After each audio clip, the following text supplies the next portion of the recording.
From the headquarters of Telesur English in Quito, Ecuador, this is From the South, and I am Soini Gray.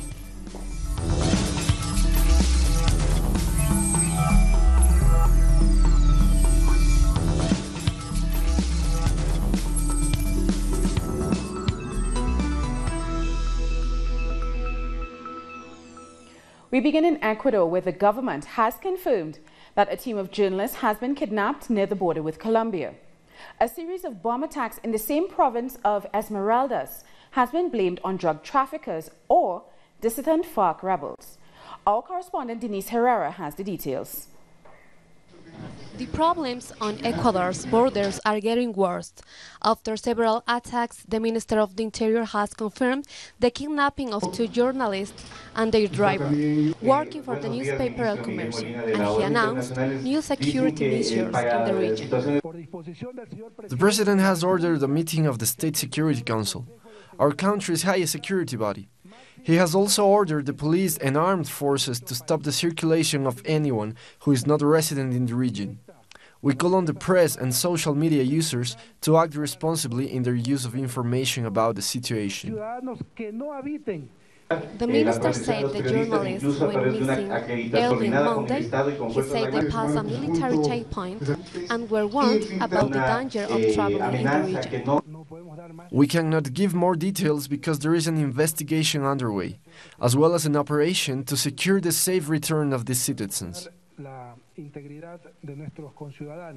In his weekly address, President Lenin Moreno insisted Ecuador will remain a peaceful country and he will do what was needed to protect the border. After these kidnappings and several bomb attacks in the region, some voices in Ecuador are calling for a U.S. military presence on Ecuadorian territory.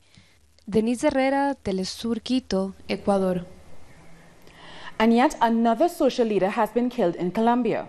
Francisco Zabala, a leader of the El Rizo community, was gunned down on Monday in Antioquia, in the northeast of the country.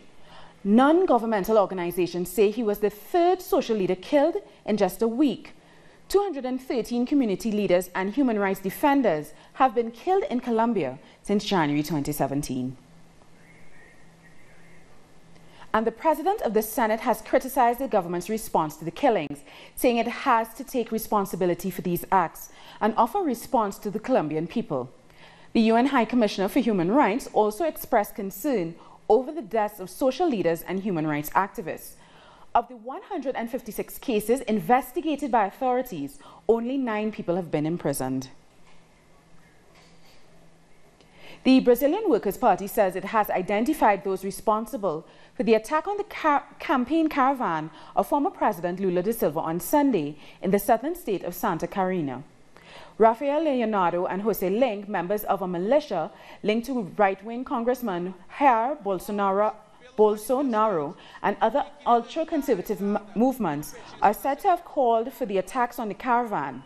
PT Deputy Paulo Pimenta showed conversations and posts on social media that appear to show coordination of the attacks against Lula's caravan. Our correspondent Andre Vieira has more from Brazil. Greetings from Brazil.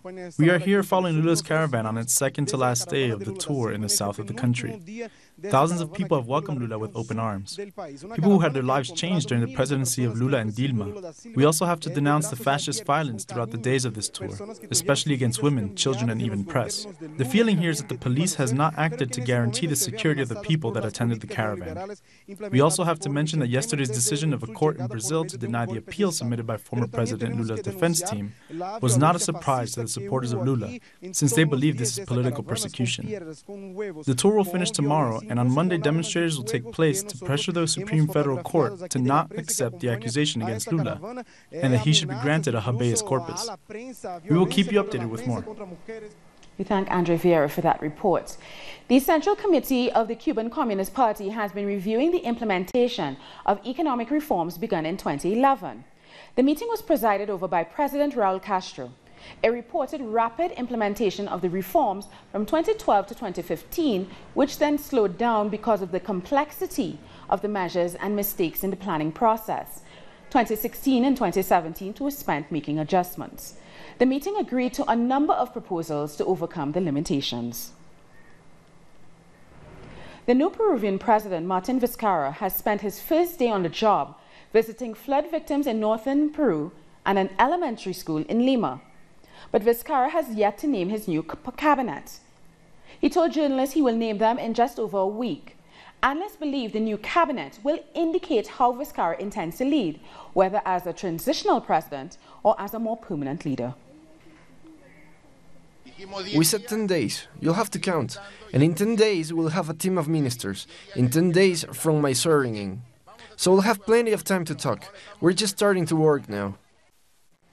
The quest for justice in Peru is set to turn brother against sister, as legislator Kenji Fujimori has been called to testify against his sibling Keiko.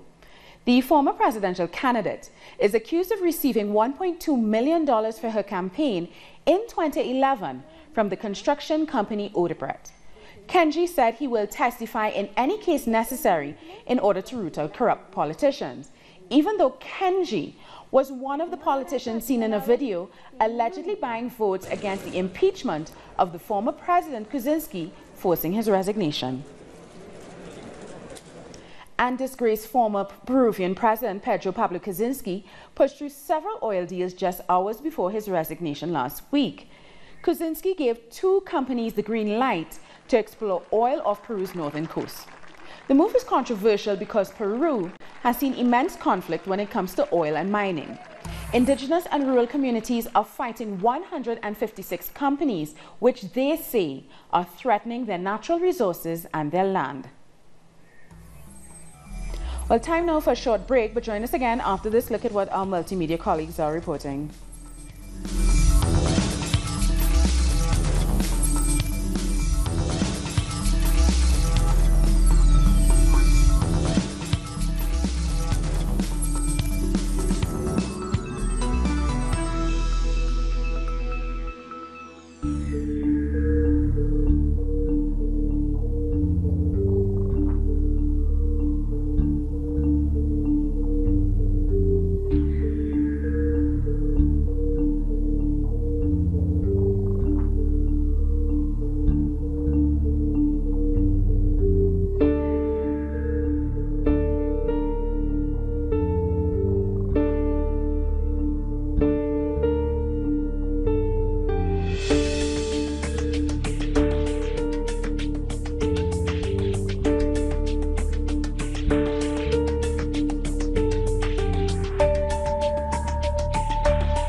Welcome back.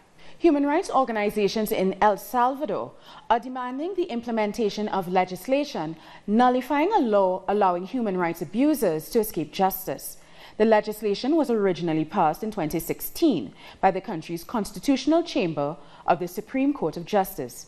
It is still yet to be officiated by the government. 25 years have passed since the General Amnesty Law was approved. Its goal was to pardon people involved in political crimes during the Salvadorian Civil War. The group fighting for approval of integral reparation law for victims of the armed conflict say that this law is both terrible and shameful. Vamos a declarar este día el Día de la Oscuridad Nacional. We declare that today is a day of national darkness. We've been fighting for 2 years to declare this law as unconstitutional, and nothing has happened. Crimes committed during the armed conflict remain unpunished, and justice has still not been served.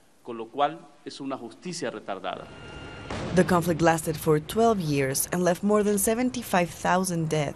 Relatives of the victims demand truth, justice, and a response. We won't allow those who committed crimes against humanity to go to jail before apologizing and telling us the locations of the bodies of the disappeared. If they never tell us what happened to them, there will never be peace in this country because these wounds won't be able to heal. The government has still to answer for the disappearance of children during the armed conflict. The position of some members of the Legislative Assembly is clear. They ignore resolutions related to severe violations of human rights. When people ask for their rights, the government say it's revenge. If victims ask for investigation of their cases, the government say that people must forgive and forget. There are still laws protecting pensions for veterans. We have never opposed that, but we oppose cruelty and despise the way they treat the victims and those affected. Organizations demand fulfillment of the sentence, which declares the amnesty law unconstitutional. They also ask politicians taking office on May 1st to push for laws that work towards true reconciliation. In Argentina, university teachers are protesting for a salary increase. The Federation of University Professors, Researchers and Scientists are planning a national strike for the 10th and the 11th of April. The Mauricio Macri administration intends to impose a salary cap on 190,000 teachers and researchers of the 57 public universities in the country, in line with the austerity policies against higher education, science and technology. The Soy Mujer event taking place in the Dominican Republic is dedicated to all women fighting for gender equality, dignity and the protection of children.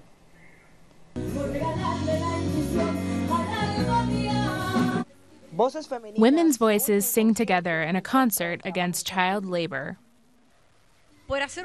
This is for women, but most likely we want to use music, dancing, poetry, and other art forms to raise money for children.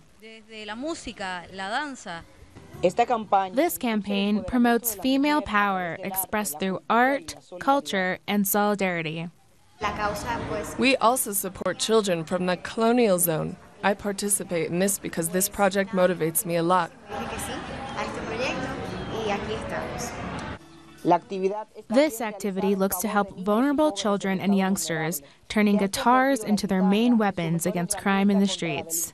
The little school, Música del Conde, is a project started by Camilo Rijo, a young man who works for the dignity of street children. When I played music in the streets, I got to know these kids, the beggars, the ones who clean shoes, etc. They came to listen to my music and to touch my guitar. That's when I noticed they liked music and wanted to learn, so I decided to start this school. The music has a strong purpose, to help children in need. We have had his marvelous work for 5 years, totally anonymous, through volunteering. He is very generous. One of the goals is to collect enough money for musical instruments for the school. That is why many people have joined this solidarity project. This is an act of love and solidarity to change the sad fate of many excluded children. This time, women also collaborate for the future of children in the streets. Government ministers and delegates from the Caribbean Forum of African, Caribbean and Pacific States, CARI Forum, are in St. Kitts and Nevis wrapping up a 2-day special meeting to discuss the implications of Brexit on the Caribbean. Representatives from member states based in the UK and Brussels were also at the meeting. The purpose is to create a CARI Forum and EU Economic Partnership Agreement. But further, a partnership needs to be created with the UK when it leaves the European Union. We are also in discussion with the government of the United Kingdom on a rollover agreement between the Caribbean region and the United Kingdom to ensure that there is a smooth transition without any loss of trading opportunities between the Caribbean and the United Kingdom when the United Kingdom would have left the European Union. The Parliament of Antigua and Barbuda is already off to a fiery start with the debate starting early on the Barbuda Land Act. Opposition MP for Barbuda, Trevor Walker, stirred tensions when he said he would be willing to fight the central government at any turn if they tried to change the Barbuda Land Act. Walker is just one of 2 opposition members in the lower house, so legislation would easily pass, but Walker says he'll take the fight outside the parliament if he has to. Legislatively, it's going to be interesting to see how the government approaches Barbuda, because I will be opposing vehemently any move by the government to change the legislation on lands in Barbuda where freehold is available to everybody. If we have to fight them legally, we will, and I want the Prime Minister to understand that for over 300 years, and this is my registration, over 300 years we've occupied that land, and I don't want anybody from where I sit to come and disturb the Barbudan people where land is concerned without their consent. Jamaican Prime Minister Andrew Holness announced changes to his cabinet. Holness made new nominations in the head of 7 different ministries. He appointed his key advisor, Dr. Nigel Clark, the Minister of Finance, while shifting Audley Shaw, who previously held the post, to the Ministry of Industry, Commerce, Agriculture and Fisheries. In all, there were 11 changes to the cabinet, including changes to junior minister positions as well. And staying in Jamaica, the government has partnered with the United Nations to launch the Global Blue Heart Campaign against human trafficking. Permanent Secretary in the Ministry of Justice, Carol Palmer, said that both the United Nations and Jamaica will strive to form a compelling partnership in the fight against human trafficking. The official launch of the campaign will take place on Wednesday. In Trinidad, work on a controversial stretch of highway can resume after the Court of Appeal validated the Certificate of Environmental Clearance, or CEC, for the project. Work on the commuter to Manzanilla Highway has been halted because the NGO Fishermen and Friends of the Sea filed an injunction challenging the CEC for the project. They believe the construction of the highway would threaten the Oripo Savannah, which is an environmentally sensitive area. The appeal court has dismissed the case and work on the highway can commence. The Brazilian Senate is considering lifting a ban on sugarcane production in the Amazon. If passed, the bill would allow the cultivation of sugarcane for ethanol on the edges of the Amazon rainforest. The bill was first introduced by the center-right Brazilian Social Democratic Party. Many environmentalists have criticized the move, saying it could pose a threat to the rainforest. In Uruguay, young prisoners will now be allowed to work in construction after the government signed an agreement with the Construction Workers Union. Franco carries on his shoulders the stigma of poverty. He was born in one of the poorest neighborhoods of Montevideo. He was sent to prison at a young age. But now, he sees an opportunity to reintegrate into society. After an agreement between the Construction Workers Union and the government, means he will have a job. Since I came here and I saw the other men working, I wanted to be part of it too. Since I was 7, I wanted to learn more and do more in home chores. They told me I had to wait a little bit longer, and then I was given a permit.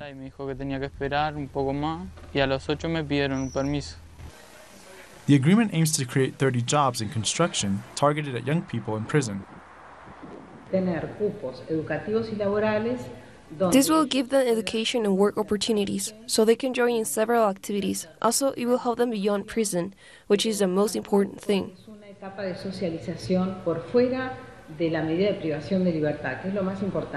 To join the project, they must be 18 years old and file a report with their experience. Once inside, they will have social and technical support for the first 3 months. Despite this, it still represents a challenge. Now the challenge is that in April, the first kids will come, after the agreement is signed, and we have to find them a place to work and make sure there's also a partner there to help them in the follow-up, to offer them a hug, a shelter, since in most of the cases, these kids' stories are dramatic. This initiative has given Franco the certainty that he will be able to build a new future for himself and his family. The first thing I will do is to enjoy my family. I haven't had the privilege in a long time. And then I'll see if I can get a job. With this experience, it has helped me.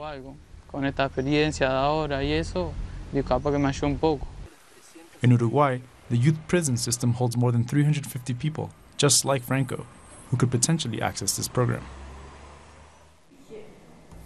Time now for a short break, but join us again after another look at what our multimedia colleagues are reporting.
Welcome back. More than 20 countries have expelled Russian diplomats over the poisoning of a former Russian spy on UK soil.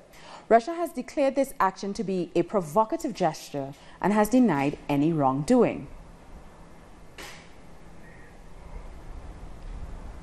Our correspondent in Russia, Hansel Oro, has more details.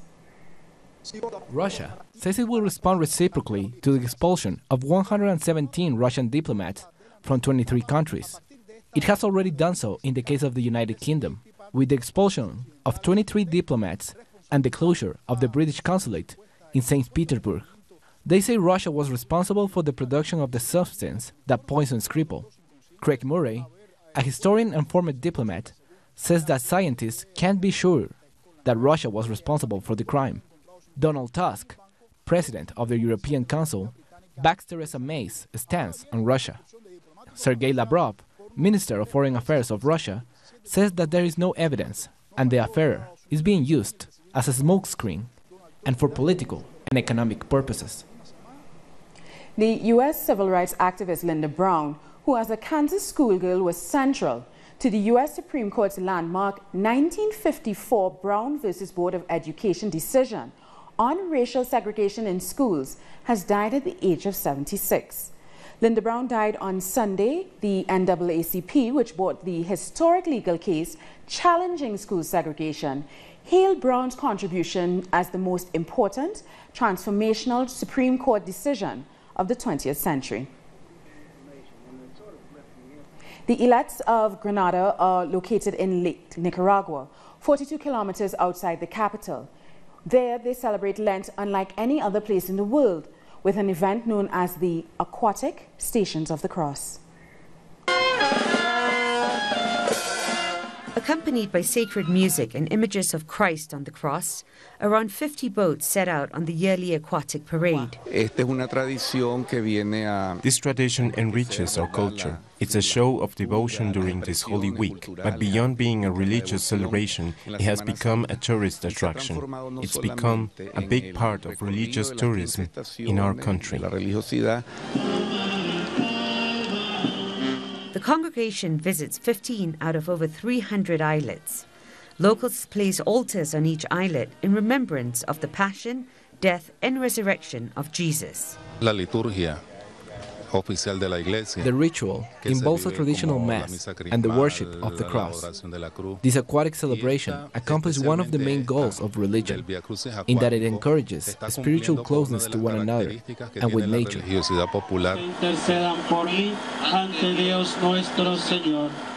Many families come together to celebrate this holiday, which is promoted by the Culture and Tourism Ministry. We've always been taught to love God and that without His words, we are nothing. We cannot move forward as a country without God. We have to share this tradition with our children. For 38 years now, the image of Christ has been transported on a boat, surrounded by pilgrims who receive flowers and fruits from the locals. And that story brings us to the end of this news brief. But for these and many other stories, you can find them on our website at talisiotv.net/English. And you can also join us on social media on Facebook, Twitter, and Instagram. For Talisio English, I'm Zane Gray. Thank you so much for watching.